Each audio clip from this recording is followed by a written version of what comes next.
In the ancient land of Canaan, where promises from heaven lingered like distant thunder, Abram and Sarai waited. I know your heart is heavy, but we must keep moving.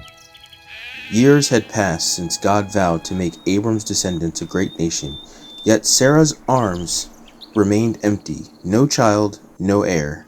The silence of the unfulfilled promise weighed heavy on her heart.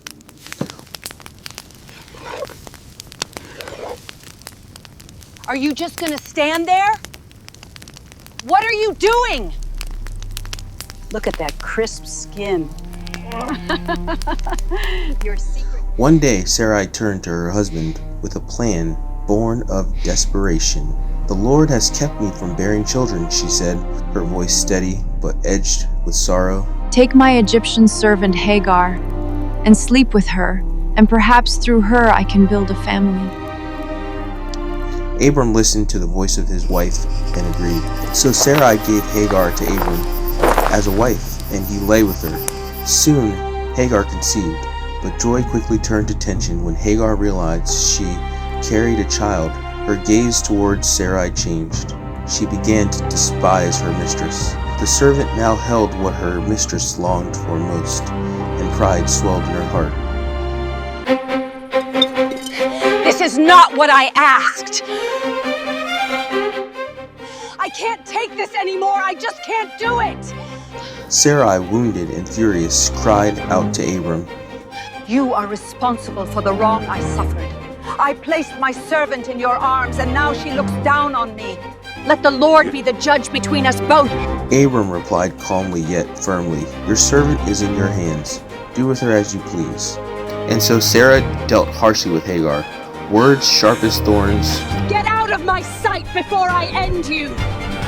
treatment cold and unrelenting, You think you can take what is mine? until Hagar could bear it no longer. She fled into the wilderness alone, afraid, with nowhere to run.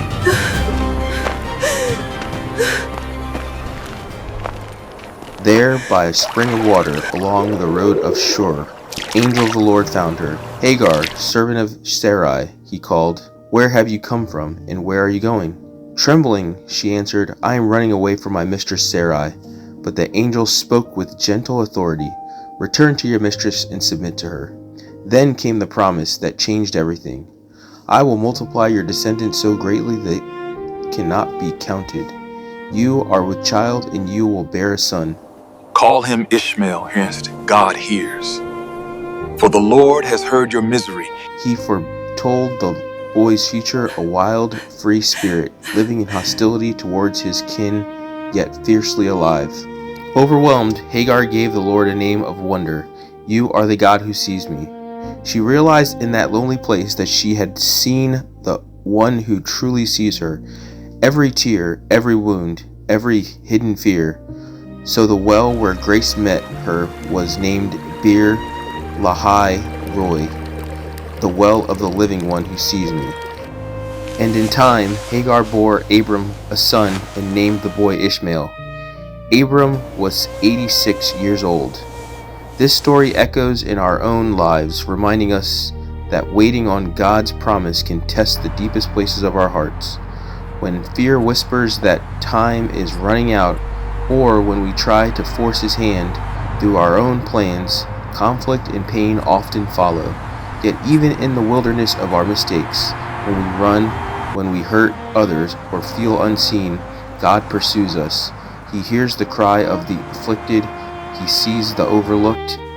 He meets us right there with mercy we don't deserve. So trust Him in the waiting.